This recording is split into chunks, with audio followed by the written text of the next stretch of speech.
Okay, हम लोग किसके बारे में बात करेंगे आज? Force and laws of motion के बारे में बात करेंगे। थोड़ा आइडिया तो होगा इसके बारे में, but still let's start from very basic. सबसे पहली चीज ये आती है कि आप फोर्सेस क्या क्या होते हैं और लॉज ऑफ मोशन क्या होते हैं। दोनों चीजों की कहानी स्टार्ट करेंगे वन बाई वन। स्टार्ट करते हैं फोर्स से। What is force? अगर हम बात करते हैं फोर्स के बारे में, फोर्स क्या होता है, तो जनरली आप लोग एक डेफिनेशन जानते हो जिसे हम लोग कहते हैं क्या? पुश और पुल। ठीक है, मीन्स अगर हमने किसी भी ऑब्जेक्ट को किसी भी तरीके से पुश किया या पुल किया, है ना, तो हमने ये कहा कि we have applied a force. हमने क्या किया भाई? एक फोर्स अप्लाई किया। ठीक है, so this force is applied on the object. For example यहां पर देखो, this man, let's suppose it's name is a. Okay, A is pushing, A is pushing the wall or container and B is actually pulling it। ठीक है, अब ये कहा जाए कि इसको हम किस कैटेगरी में रखा जा रहा है इस फोर्स को, इस पर ज्यादा ध्यान देने की जरूरत नहीं है। वैसे जनरली आपको पता है क्या? They are applying a muscular force. ठीक है, so this phenomenon is actually known as application of force, है ना। लेकिन इस डेफिनेशन को थोड़ा सा और एक्सप्लेन किया जाए, थोड़ा सा और डिटेल में लेकर चला जाए, तो एनी पुश और पुल, और यहीं पर इसको बोला जा सकता है, और any external agent, any external agent which changes or tries to change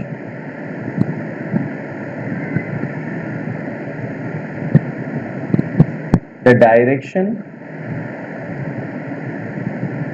किसी भी ऑब्जेक्ट के डायरेक्शन को चेंज किया कर सकता है, उसके पोजीशन को चेंज कर सकता है, या फिर आप कह सकते हो क्या? स्टेट ऑफ रेस्ट या मोशन को चेंज कर सकता है। ठीक है ना, डायरेक्शन, पोजीशन और शेप एंड साइज। ठीक है, तो एनी पुश और pull which changes, the word is changes, या तो वो चेंज करेगा या फिर क्या करेगा? Tries to change the direction, position, position means the rest of state of rest और मोशन, और शेप और साइज। तो इसे क्या कहा जाता है? बेसिकली फोर्स कहा जाता है। ये किसी भी ऑब्जेक्ट पर फोर्स अप्लाई किया गया है। ओके, सभी लोगों को ये बात बहुत पहले से क्लियर होगी। जैसे अगर मैं इन्हीं डीपीएस को थोड़ा सा एक्सप्लेन करूं, डी फॉर डायरेक्शन, मतलब direction of motion can be changed by applying a force, and the force acting on this at this time is actually known as centripetal force. ठीक है, centripetal force. We will discuss in detail about the centripetal force as well. But when a body is moving on a circular track, there is a necessary force required on the body which should be directed towards the center, है ना।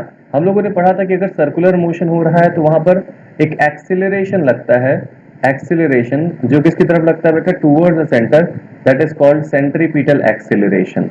So this centripetal acceleration is actually provided by the centripetal force. Okay, so this is how the direction can be changed. In the same manner, we can also discuss about the change in direction in some more example. For example, यहाँ पर हम लोग देख लेते हैं कि हमारे पास एक, फॉर एग्जाम्पल हमारे पास एक फैन है। ठीक है, और इस फैन को हमें रोटेट कराना है, तो how will you get a rotational effect, है ना। द रोटेशनल इफेक्ट मतलब इस पॉइंट के अबाउट क्या करना है? इसे रोटेट कराना है। So that rotational effect is also provided by what?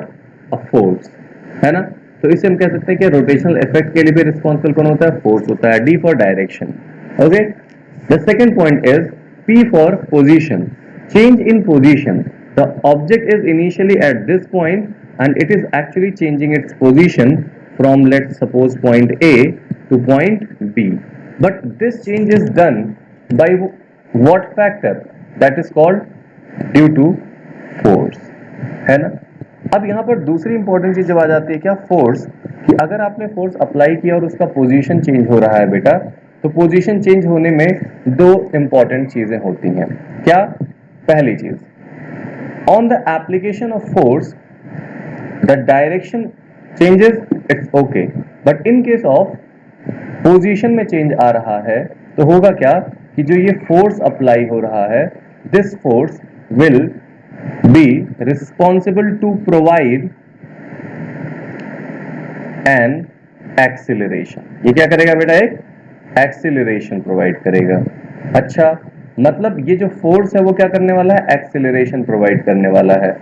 सोचो, एक ऑब्जेक्ट इनिशियली इस पोजीशन पर है और इस पर जब आपने फोर्स अप्लाई किया, इसकी वजह से इस डायरेक्शन में एक एक्सिलरेशन मिलना शुरू हो गया।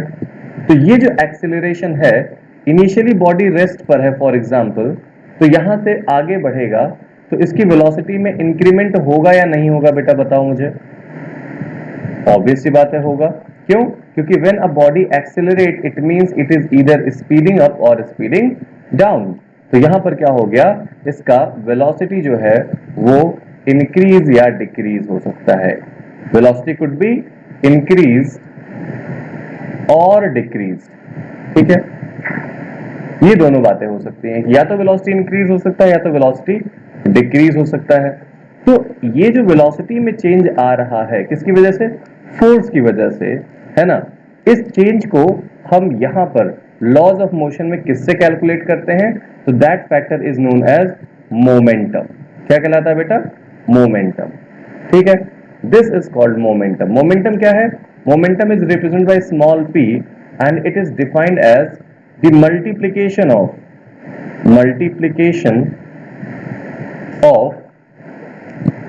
mass of the moving body and the velocity. Remember this, velocity. Okay, we are talking about velocity, not speed. Hence p is equals to m into v. But ये तो मैग्नीट्यूड मैंने लिखा, अगर इसको आप वेक्टर फॉर्म में लिखोगे तो momentum vector is equals to mass into velocity vector. मतलब क्या हुआ, जरा तुम मुझे बताओ। p और v दोनों का डायरेक्शन क्या होगा? बिल्कुल सेम होगा। क्यों सेम होगा बेटा? Because momentum and velocity are parallel vector. Parallel vector याद है तुम्हें? सोचो, यहां पर मैं कहता था if vector a is equals to k times of vector b, then we can say a and b are parallel vector. If they are parallel, their magnitudes are different. Magnitudes are different, but their direction will be same. Direction क्या हो जाएगा बेटा? Same हो जाएगा। इसका मतलब आपने force apply किया, due to the application of force there will produce an acceleration, due to this acceleration there will be a velocity, and if the velocity is going to change, hence its momentum which is actually associated with the velocity and mass of the body. So if the velocity is going to change, then definitely the momentum can also be changed. So directly हम ये कह सकते हैं कि on application of force the momentum of body actually changes. So in case of change in position, what we can simply say, when a force is applied, the position changes, but we can more precisely say on application of force that there is a change in momentum. Is that okay? Change in momentum. Okay, so basically in this chapter, the chapter number 4 which we are discussing in detail, in this chapter we have to deal with the change in position only. Due to the application of force there will be a change in momentum. We will deal with this part only. Okay, but let's say, coming to the next point, DPS, S for shape. Shape means, see the video. In this video, what this man is trying to do, it is trying to change the shape, and change in shape is actually done by application of force, है ना? So the application of force can also do one more thing, that is it can change the shape as well. Okay, so if we summarize, the force is any push or pull which tries or changes or tries to change the direction, position and size and shape. Direction change की बात करेंगे क्या, next to next chapter, that is the rotational motion, that is in rotational motion. And if we will talk about position change, we will discuss in the same chapter, in this chapter only, है ना. And if we will talk about change in shape, shape कहाँ पर change होगा, next semester में, मतलब second part of the book, जहाँ पर हम कहते हैं क्या, elasticity. Is that okay? So we will discuss about all the factors or the effect of the forces, है ना, लेकिन अलग अलग चैप्टर्स में. ये बात बिल्कुल क्लियर होगी ना बेटा, फोर्स क्या होता है. Yes sir. ओके. अब हम थोड़ा सा कहानी को आगे बढ़ाते हैं. हमने कहा फोर्स हमें समझ में आ गया सर क्या होता है, but force is a vector quantity that we all know, है ना. फोर्स में डायरेक्शन इंपॉर्टेंट होता है, लेकिन यहां पर हम लोग देखना चाहेंगे. For example this is a block, ठीक है, this is another block, this is another block. If a force F is applied on the block, ठीक है, if force is applied on the block at its center, let's suppose this is the force applied here, so the change in position will be done, ठीक है, but this change in position will be done into the direction of force, hence we can say simply force is a vector quantity. अब थोड़ी सी कहानी को और समझेंगे. यहाँ पर एक और इंपॉर्टेंट चीज कि if force is a vector quantity, so basically there are three important facts, or three important facts are related with the force. The first of all, the direction of force applied, ठीक है, direction of force applied. Direction of force applied क्या बताता है आपको, कि जिस direction में force apply होगा, मोशन की टेंडेंसी उसी डायरेक्शन में होगी. सो द मूविंग टेंडेंसी और motion tendency will be into the same direction as, और in which direction we are applying the force. The second point is the point of application of force.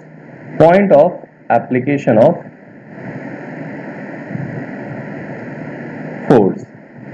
और third is magnitude of force. Magnitude. अब इसका मतलब क्या हुआ जरा समझना. Magnitude का मतलब हमने ये कहा कि मान लो हमने 10 न्यूटन का फोर्स लगाया, 100 न्यूटन का फोर्स लगाया और 1000 न्यूटन का फोर्स लगाया. सबसे ज्यादा इफेक्ट कहां देखने को मिलेगा बेटा, 1000 न्यूटन वाले फोर्स के साथ, बोलो.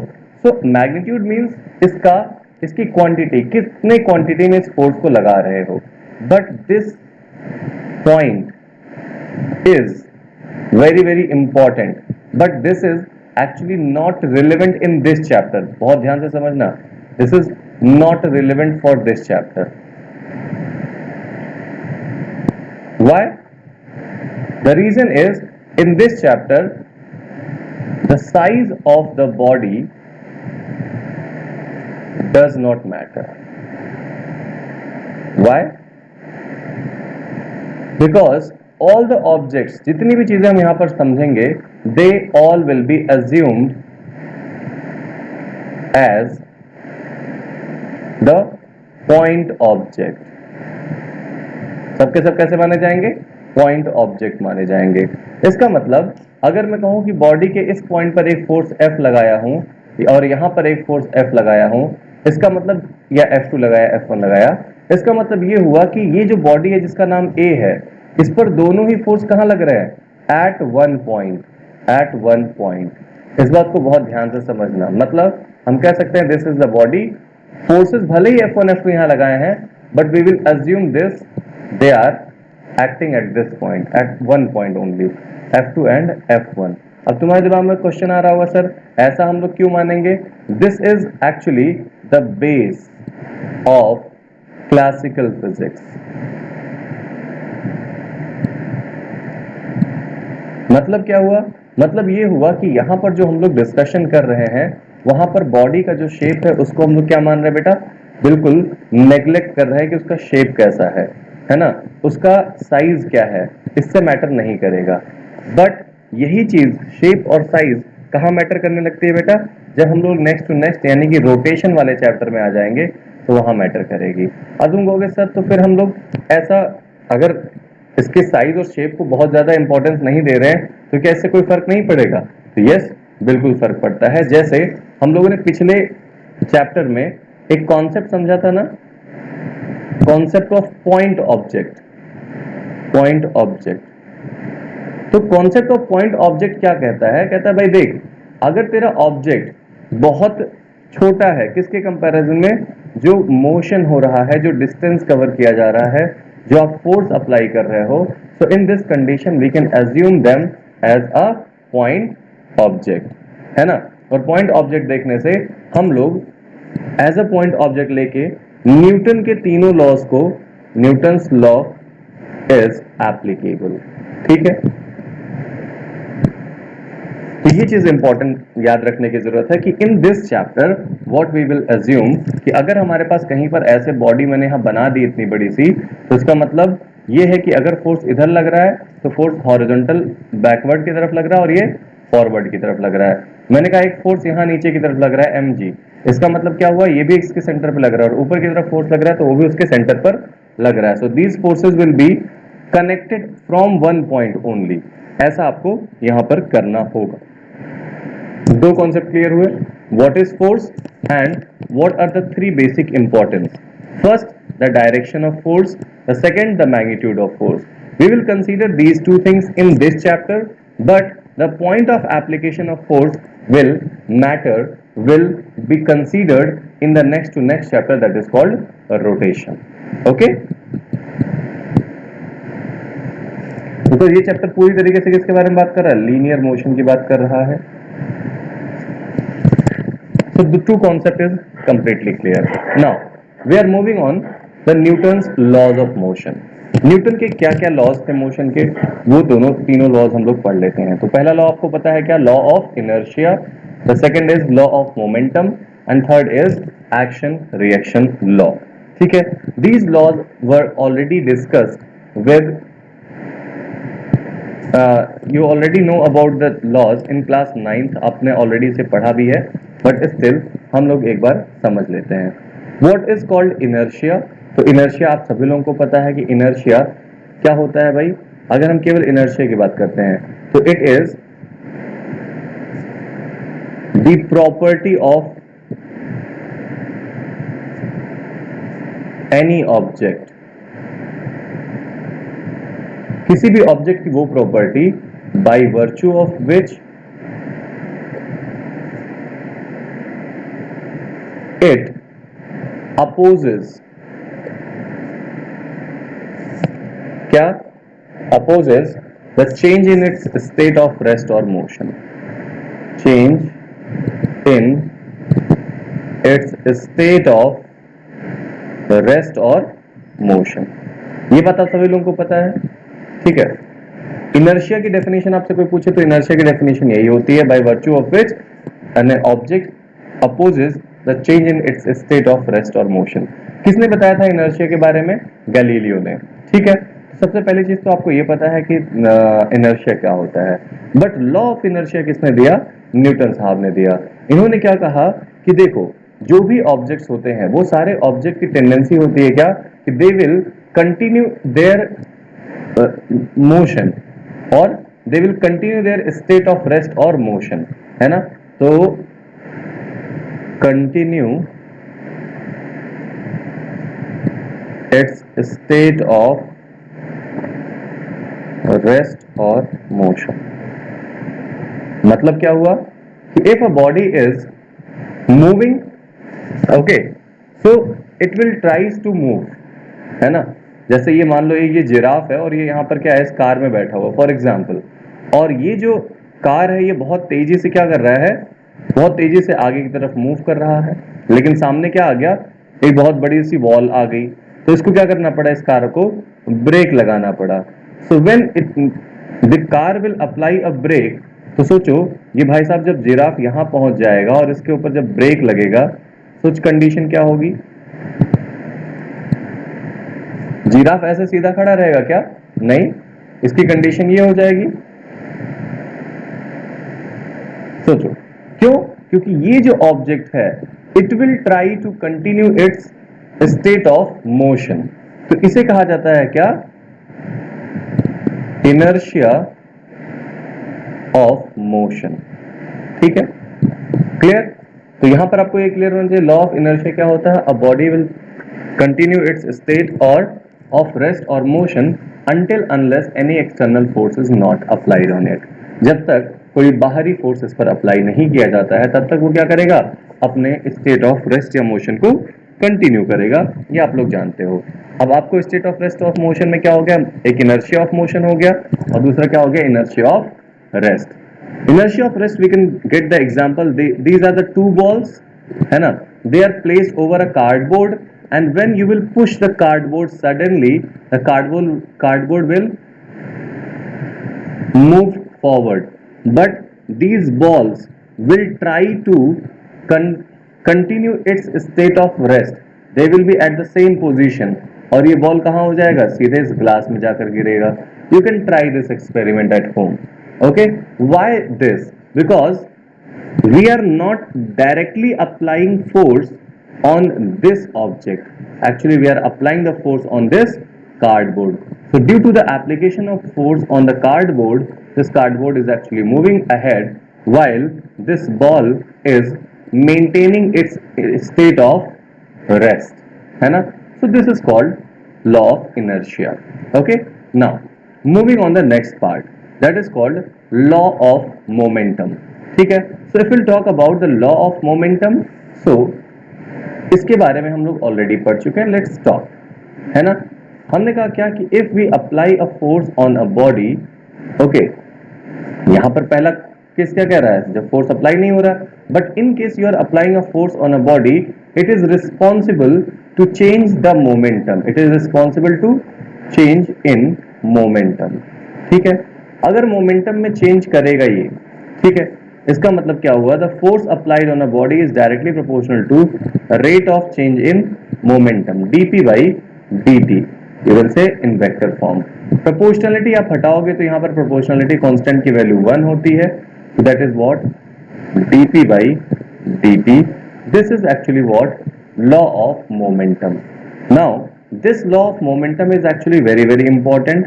Why? Because we can infer or we can draw two applications or two different relations. For example, p is equals to m into v होता है, momentum is equals to क्या होता है बेटा, mass into velocity. So momentum can be changed by two factors, by changing the mass or by changing the velocity. So in case of mass is constant and velocity क्या हो गया, variable हो गया, तो जरा मुझे बताओ फोर्स की वैल्यू क्या हो जाएगी, D M into V upon D T. M तो कांस्टेंट है ना बेटा, बाहर आ जाएगा, एफ इज इक्वल टू क्या मिल जाएगा, M D V by D T. Okay, so M D V by D T, D V by D T क्या कहलाता है बेटा, rate of change in velocity क्या होती है, तो तुम कहोगे sir yes, F net is equal to m into acceleration. So the net force acting on a body leads to develop an acceleration into it. क्या develop करेगा बेटा, acceleration on the body, and the direction of acceleration will always be in the same direction as the force is applied. जिस direction में आपने force apply किया है उसी direction में आपका जो एक्सीलरेशन होगा वो डेवलप होगा। Okay, now in the second point, in case mass is variable but velocity is constant, ऐसा कैसे हो सकता है, एग्जाम्पल देके समझाइए सर।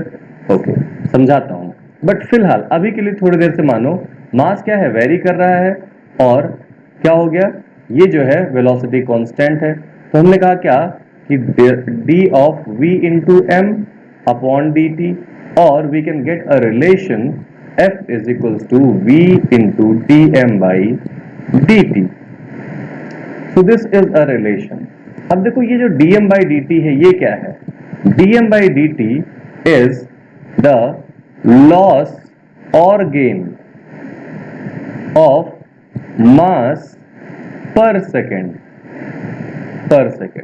है ना, और v क्या है, वेलोसिटी जो कि कांस्टेंट है।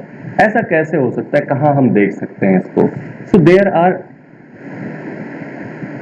सम examples. Let's say this is a rocket, है ना, एंड इस रॉकेट को क्या करना है भाई, ऊपर की तरफ मान लो एक कांस्टेंट वेलोसिटी से जाना है। इसका मास क्या है, m है, ठीक है। और इसमें जो फ्यूल बर्न हो रहा है, फ्यूल बर्न हो रहा है, वो किस रेट से फ्यूल बर्न हो रहा है बेटा, dm बाई dt से बर्न हो रहा है। तो dm by dt is the rate of burning fuel. तो दिस वेलोसिटी v जो होगा वो क्या होगा, कांस्टेंट v है। तो कितने अपथ्रस्ट फोर्स से आगे की तरफ बढ़ेगा, तो the upthrust force F is equals to v dm by dt.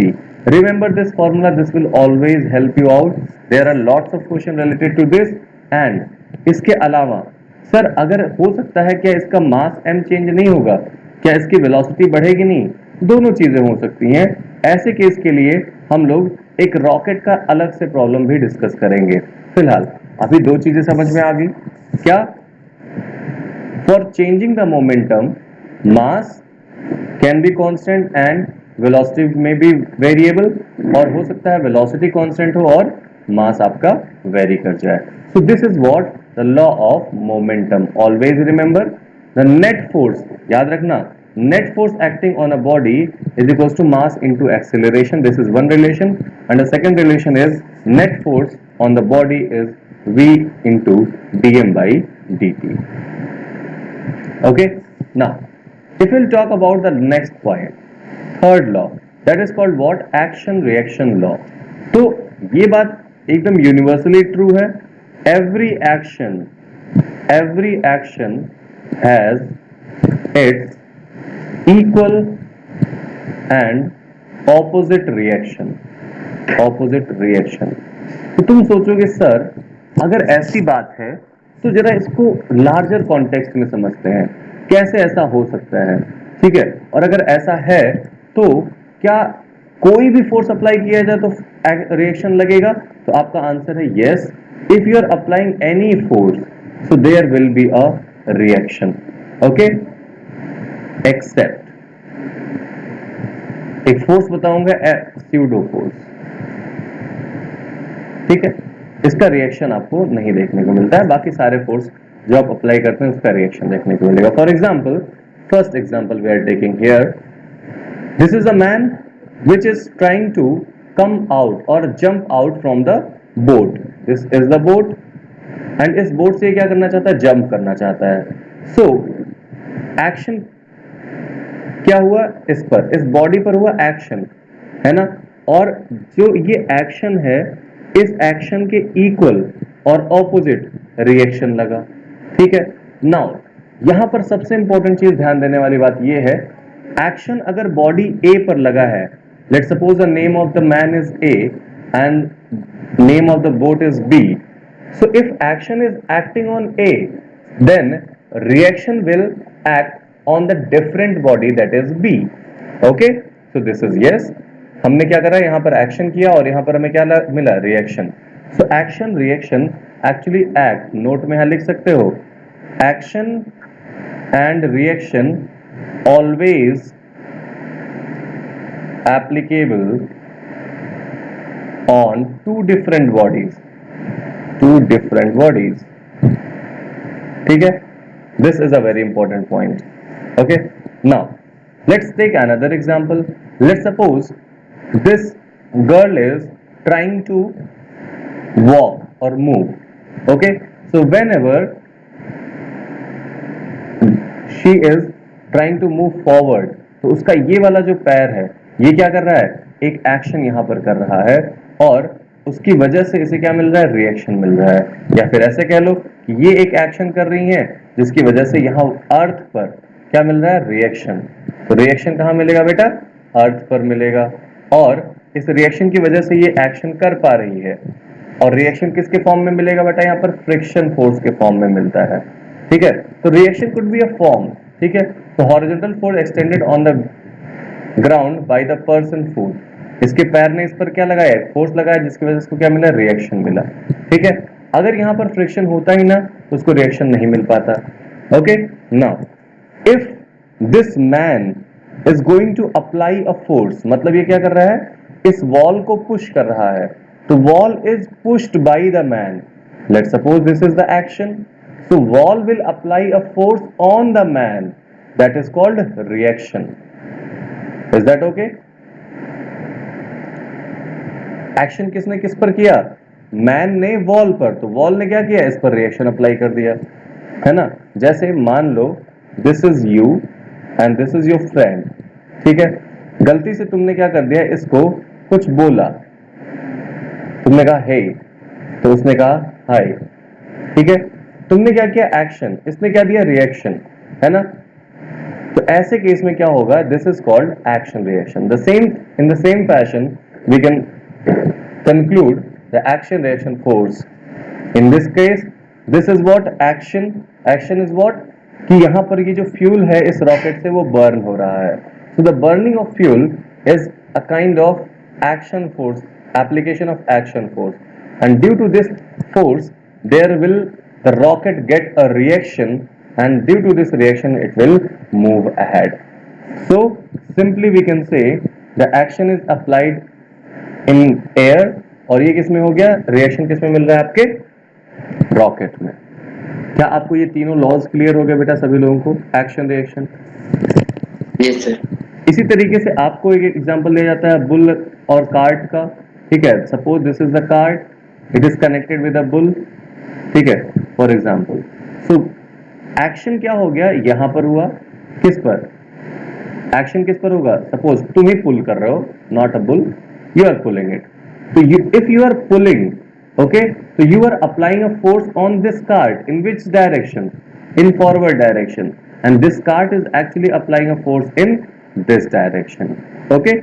अब जरा सोचो कि अगर ये कार्ट है, कार्ट पर फोर्स किधर लगा, फॉरवर्ड डायरेक्शन में, so cart is moving in forward, this is you, तुम्हारे पर फोर्स किधर लगा, इधर लगा, तो यार तुम इस डायरेक्शन में क्यों नहीं मूव किए, पता है, because you are preventing this action by applying a reaction on the ground. Are you getting this, समझ आ रही बात, but this cart is moving. So these are the examples, you may get some more examples, okay. So this is the force, force is applied by the rope, but actually the motion is actually in this direction.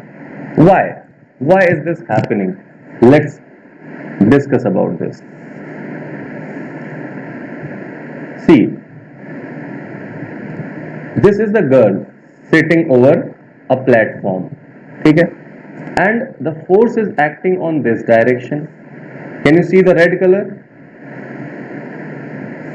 Okay, yes sir. force is acting in this direction, okay.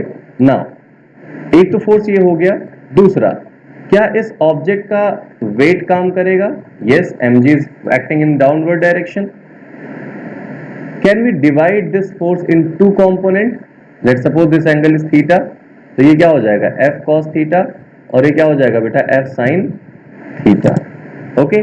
So this f sin theta is going to balance the weight of the girl, okay. अब तो ये खत्म हो गया, इसको दो part में divide कर दिया। So in vertical direction what is the net force, sir, it is zero. So if we will talk about what is the net force acting on horizontal direction, so you will say, sir, it is f cos theta. So of course due to this net force, the direction of net force is horizontal, hence the girl is moving in horizontal direction only. Is that okay? बोलो बेटा। Yes sir. See, so we have discussed about basically 3 points. The first is what is force, second is what are the factors which are responsible or which are important for the force, and third is Newton's laws of motion. ठीक है, तो हमने इन तीन चीजों के बारे में basically अभी तक बात कर ली। अब फोर्स को जरा हम लोग क्या करते हैं, दो पार्ट में इसके यूनिट्स को देख लेते हैं। यूनिट ऑफ फोर्सेस, जनरली हम लोग क्या करते हैं, फोर्स की यूनिट एसआई में क्या यूज करते हैं बेटा, न्यूटन, है ना। तो newton is represent by capital N, and CGS में अगर देखा जाए तो डी वाई एन ई, डायन इस्तेमाल करते हैं, ठीक है। 1 newton is equals to what, 10⁵ dyne, ये आप लोग ऑलरेडी जानते हैं, ठीक है। उसी तरीके से इसकी एक और यूनिट होती है जिसे हम ग्रेविटेशनल यूनिट कहते हैं। तो ग्रेविटेशनल यूनिट की एसआई वैल्यू किस में रिप्रेजेंट की जाती है बेटा? केजीएफ में, ठीक है। इसका मतलब क्या हुआ? देखो, जैसे मान लो हमारे पास एक ऑब्जेक्ट है, ठीक है। ऑब्जेक्ट का mass m is equals to 20 kg है फॉर एग्जाम्पल, और यहाँ पर ग्रेविटेशनल एक्सेलरेशन कितना है? 9.8 metre per second square. So what is the weight of the body? तुम कहोगे sir m into G is the weight of the body. हमेशा याद रखना, mass into gravitational acceleration, mg क्या होता है? वेट। तो मास कितना हो गया बेटा? 20, g की वैल्यू कितनी हो गई? 9.8। दोनों को अगर मल्टीप्लाई कर दिया तो यू विल गेट व्हाट? 8 दूनी 16, 9 दूनी 18, 19, ठीक है। That is 196। दोनों को मल्टीप्लाई करने से क्या मिल गया मुझे? ये इसका वेट मिल गया कितना? 196। इसके सामने क्या यूनिट लिखोगे आप? ये किस में था? किलोग्राम में था। ये किस में था? मीटर पर सेकेंड स्क्वायर में था। सो kilogram metre per second is nothing but what? 1 Newton. 1 kilogram meter per second square is known as 1 Newton, that you already know. So what is the unit of this weight? Sir, it is 196 Newton. ये बात तो सबको clear है ना? And weight will always act towards the center of earth, है ना? लेकिन in general gravity में हम क्या करते हैं? इसको और easy कर देते हैं। जैसे अगर तुम अपना मेजर करते हो मास, तो क्या कहते हैं? बेटा तुम्हारा वेट कितना है? तुम क्या कहते हो? Sir 40 kg। एक्चुअली वेट ना मेजर करके मेजर करते हो, 40 kg मास मेजर करते हैं। But in general it is easy to say sir my weight is 40 kg, है ना? तो उसी 40 kg को अगर हम लोग क्या करते हैं, अगर मैं वेट की बात करता हूं तो मास इंटू जी। मास कितना है तुम्हारा? 40 kg, है ना? और मैं जी की जो वैल्यू होती है, चाहे 9.8 या 10, जो भी वैल्यू आप लेना हो, इस वैल्यू को मैं ना रखूं, इस फॉर्मूले में ना रखूं, तो मैं क्या बोलूंगा? What is your weight? W is equal to 40 kg F। कैसे बोला जाएगा? 40 kg F। तो this is what? This is known as 40 kgf। The weight is how much? Sir it is 40 kgf। Okay, are you getting this? Whenever you need to convert this weight into Newton, what will you do? You will simply put the value of G and that you can write it in Newton. So this is a general unit which is used, है ना, for the gravitational purpose. Clear हो गया बात? और अगर यहीं पर जो मास बॉडी का है वो 40 ग्राम होता, तब इसके वेट को आप क्या कहते हैं? तो इसके वेट को बोलते हैं 40 GF, ग्राम फोर्स, है ना? समझ आ गई बात? और इस W is equal to 40 GF को डाइन में कैसे कन्वर्ट करोगे? By multiplying 890 centimetre per second square. तो that will convert into 40 into 980 dyne. Always remember this is how you can convert the weight. अब ये चीज आपको पता होनी चाहिए, काफी हेल्प करेगा आने वाले टाइम में। So let's conclude this unit conversion. तो एक तो हो गया क्या? 1 न्यूटन, एक हो गया क्या सर? 1 डाइन, और एक क्या हो गया सर? 1 kgf, और ये क्या हो गया? 1 gf। So 1 kgf को हम क्या ले सकते हैं? 1 इंटू जी की वैल्यू 9.8 न्यूटन। 1 GF को क्या ले सकते हैं? 1 इंटू 980 डाइन, ठीक है। 1 न्यूटन को क्या ले सकते हैं? 10 to the power 5 डाइन।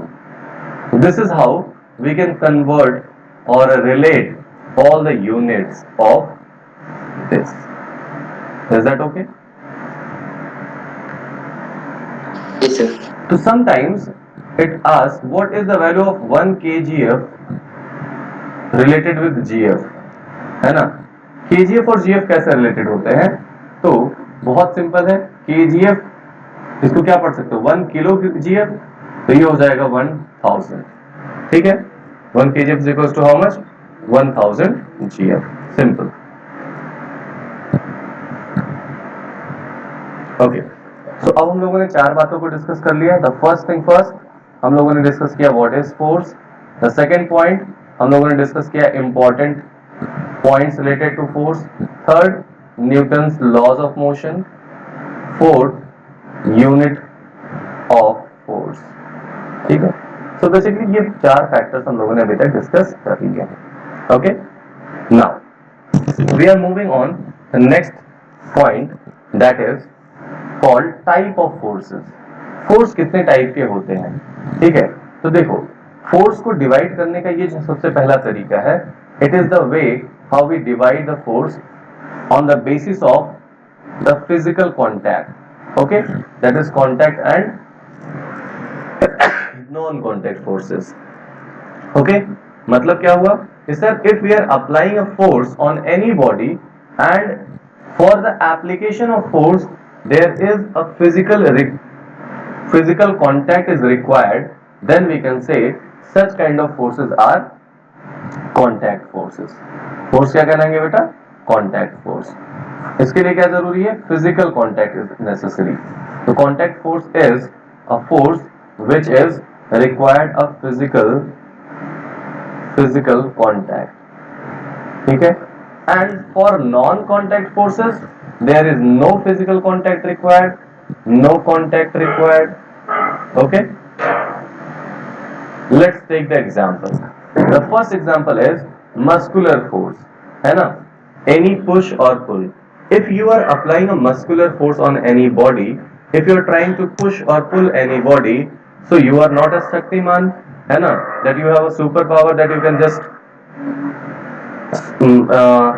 मतलब आपने इशारा किया और कोई भी ऑब्जेक्ट आपके पास आ गया। Okay, what will you do? You will definitely contact or touch that object and then you will be able to apply the force. Okay, so that is what muscular force. We will discuss in very great detail अभी आगे वाले slides में. Second is the normal reaction force. Third is tension force, then friction force, then buoyant force, then air or fluid resistance force or viscous force. Okay, so these are the forces which requires a physical contact to be applied. But there are some more forces, that is gravitational force, electrostatic force, magnetic force, nuclear force, van der Waals force, interatomic force. These are the forces which do not require any kind of physical contact. जैसे gravitational force is important for you. So for this chapter, what kind of forces are very important? The first is normal reaction is important, second is tension force is important, frictional force is important, buoyant force is not that but थोड़ा बहुत important. ठीक है? Okay, so there are basically normal reaction, tension and friction. ये तीनों बहुत important है. उसके बाद आपके लिए gravitational force important हो जाता है. ये चार. तो बेसिकली इन चारों फोर्सेस की रिक्वायरमेंट अभी आपको पड़ेगी, but in future you will have an idea about all the forces. For example, electrostatic force, force between charges, force between charges. किन्हीं भी दो चार्ज के बीच में जो फोर्स लगता है उसे इलेक्ट्रोस्टैटिक फोर्स कहते हैं. Magnetic force, force between magnets और पोल्स ऑफ द मैग्नेट्स. ठीक है, पोल्स ऑफ मैग्नेट्स, ये आप लोग जानते ही होंगे. ठीक है, उसी तरीके से gravitational force, force between masses. ठीक है, मासेस के बीच में लगने वाला फोर्स है. उसी तरीके से आप बात करोगे किसके बारे में? Nuclear force. तो फोर्स बिटवीन न्यूक्लियॉन्स, मतलब प्रोटॉन प्रोटॉन के बीच में, प्रोटॉन न्यूट्रॉन के बीच में, न्यूट्रॉन न्यूट्रॉन के बीच में. तो these are called the nuclear forces. Van der Waals force, Waals force is a general force acting between molecules. किसके बीच में काम करता है बेटा? मॉलिक्यूल्स के बीच में, है ना. इंटर एटॉमिक फोर्स, मतलब किन्हीं दो एटम्स के बीच में काम करता है, एटम्स. ठीक है, तो in between the inter atomic force. ऐसा नहीं है वंडर वॉल फोर्स एटम के बीच में नहीं काम कर सकता. जैसे कोवेलेंट बॉन्ड बनता है तो उनके बीच में भी क्या होता है? वंडर वॉल फोर्स होता है. So these kind of forces are actually non contact forces and these are the forces which are contact forces. Now there are two special category of forces which are called centripetal force and pseudo force. अब देखो centripetal force ये कोई force ऐसा नहीं है, ये एक requirement होती है। This is a required force, always remember required force. अब तुम कहते हो क्या सर रिक्वायर्ड फोर्स का मतलब ये हुआ it is a required force for which, for what purpose, to move और travel on circular path, circular path. अगर आपके पास ये फोर्स है किसी भी तरीके से, ठीक है, तो you will say you can travel on the circular path. तो तुमने कहा सर ये सेंट्रीपिटल फोर्स मिलेगा कहां पे? जैसे मान लो हमने कह दिया क्या कि ये जो है सेंट्रीपिटल फोर्स हो गया क्या, इट इज द रिक्वायरमेंट, है ना। अब तुम्हें क्या करना है, अब इसमें से कोई भी फोर्स, चाहे वो बॉयंट फोर्स हो सकता है वो फ्रिक्शनल फोर्स हो सकता है वो टेंशन फोर्स हो सकता है वो नॉर्मल रिएक्शन फोर्स हो, any kind of force, है ना, can be utilized to provide the centripetal requirement, the centripetal force. So normal reaction could be a centripetal force, tension could be a centripetal force, gravitational force could be a centripetal force, electrostatic force could be a centripetal force. Okay, let's take some example about this. And pseudo force, that is called centrifugal force, that is a reaction force, not we can say reaction force, it is a frame of reference force. We will discuss in last, जब सारी चीजें तुम पढ़ लोगे, क्योंकि बहुत जरूरी है सब कुछ आइडिया होना इसके बारे में, ठीक है। चलो हम लोग कुछ एग्जांपल ले लेते हैं। For example sir normal reaction कैसे सेंट्रीपिटल फोर्स की तरह काम कर सकता है, ठीक है। देखो नॉर्मल रिएक्शन सेंट्रीपिटल की तरह कैसे काम कर सकता है, सी मान लो आपके पास क्या है,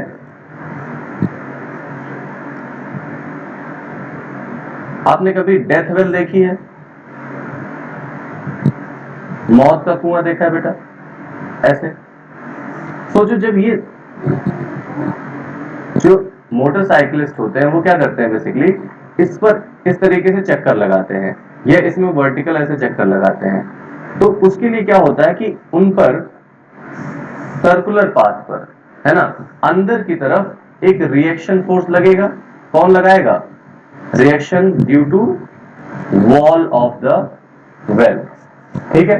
तो ये वॉल जो लगाएगा रिएक्शन, ये रिएक्शन किधर लग रहा है?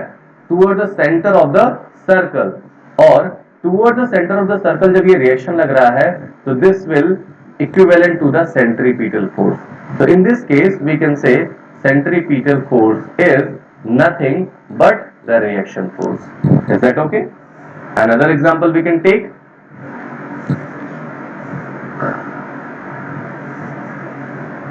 Tension force. Sir tension force कब सेंट्रीपिटल फोर्स हो सकता है? वी हैव अ स्ट्रिंग, ठीक है, और इसमें हमने एक ऑब्जेक्ट बॉल बांध दिया और इसको मैं क्या कर रहा हूं, सर्कुलर पाथ पर ऐसे रोटेट करा रहा हूं ऐसे।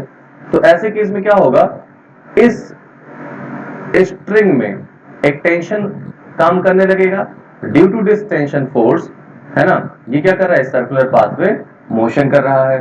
तो टुवर्ड द सेंटर कौन काम कर रहा है? Tension, hence the tension will be equivalent to the centripetal force. Okay, let's take another example. Sir weight और ग्रेविटेशनल फोर्स। सोचो, this is the sun and earth is revolving around the sun. What kind of force acting in between them? The gravitational force. And due to this gravitational force, the sun is able to rotate or revolve around the sun. So this gravitational force acts as a centripetal force. One more example.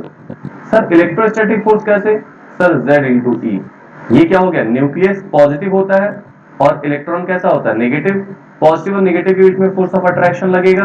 तो this force of attraction is the electrostatic force, and this electrostatic force in this case act as a centripetal force. कैसा काम कर रहा है बेटा? centripetal force. Is that okay to you all? I think you are able to understand now. समझ में आ गया बेटा सभी लोगों को? Yes, sir. Okay, so these are the kind of forces. तो एक टाइप तो ये हो गया फोर्स का। दूसरा, अभी ये भूल जाओ मस्कुलर फोर्स और इन सब चीजों को, इसको अगली क्लास में हम थोड़ा सा डिटेल में डिस्कस कर लेंगे। दूसरा क्या होता है, टाइप ऑफ फोर्स हम एक और तरीके से डिस्कस कर सकते हैं, on the basis of net force, on the basis of net अगर आपका नेट फोर्स क्या है, 0 है, और अगर आपका नेट फोर्स 0 नहीं है, net force is not equal to 0। अगर किसी बॉडी पर लगने वाला नेट फोर्स 0 है, इसका मतलब क्या हुआ, द फोर्स इज बैलेंस्ड, ठीक है। एंड अगर बॉडी पर लगने वाला नेट फोर्स 0 नहीं है, तो इसे क्या बोलेंगे, unbalanced force. This is called unbalanced force. So if the force is unbalanced, है ना, एंड फोर्स इज बैलेंस्ड, तो वॉट एवर द डायरेक्शन, है ना, if you are applying an unbalanced force in that particular direction, so due to this unbalanced force there is a motion। इसकी वजह से क्या होगा बेटा, मोशन, और उस मोशन में क्या प्रोड्यूस हो जाएगा, acceleration. But if a balanced force is applied on a body, so there is no motion, किसकी वजह से, ड्यू टू बैलेंस्ड फोर्स, ठीक है, due to balanced force. Okay, समझ आ गई बात। There is no motion due to the balanced force. तो क्या मैं इसी स्टेटमेंट का एक काउंटर स्टेटमेंट दे सकता हूं उल्टा, क्या, कि if a body is moving then there is no balanced force on it. क्या ये स्टेटमेंट सही है, गलत है, बताओ। कि बॉडी अगर मोशन में है तो उस पर बैलेंस फोर्स नहीं लग रहा है, या उस पर हम कह सकते हैं अनबैलेंस्ड फोर्स लग रहा है, बोलो हाँ या ना। Yes, sir. लेकिन अगर यहीं पर केवल देखा जाए there is no balanced force, या फिर हम कह सकते हैं क्या, कि a moving object has no balanced force, तो क्या ऐसा हो सकता है, तो आपका आंसर यहां पर होगा नो। अगर हमारे पास बॉडी यहां पर है, इसका वेट नीचे काम कर रहा है, रिएक्शन फोर्स ऊपर काम कर रहा है, और ये इधर मोशन कर रहा है, यस, कार तो ऐसे ही मूव करता है ना बेटा। So these two forces are balancing each other. So we can say the vertical forces are balanced. Vertical forces are balanced. But horizontal force are unbalanced. मतलब ये हुआ कि जिस भी डायरेक्शन में फोर्स बैलेंस होगा, मतलब R और mg क्या है, बैलेंस्ड है, उस पर्टिकुलर डायरेक्शन में मोशन नहीं होगा, ध्यान रखना, मोशन नहीं होगा। और जिस डायरेक्शन में फोर्स अनबैलेंस्ड है, उस डायरेक्शन में मोशन होगा ही होगा। इसका मतलब ये है, so this statement is not completely correct. Okay, if there is no motion, if there is balanced force, there is no motion due to balanced force। balanced force की वजह से कोई मोशन नहीं हो सकता है, बट unbalanced force की वजह से क्या होगा, मोशन होगा ही होगा। तो these are the two categories of division of forces, है ना, that is on the basis of contact, non contact, and on the basis of what, net force, ठीक है।